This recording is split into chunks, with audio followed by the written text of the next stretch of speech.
গোবিন্দায়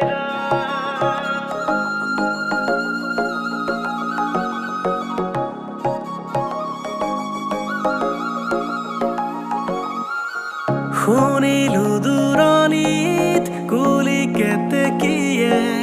জুৰিছে বহাগৰ গান উজনি নামনি ৰঙতে নাচিছে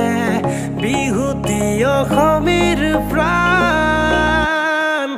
সৰু সূতাৰ চেলেংখনি বৈ দিয়া সৰু ভনী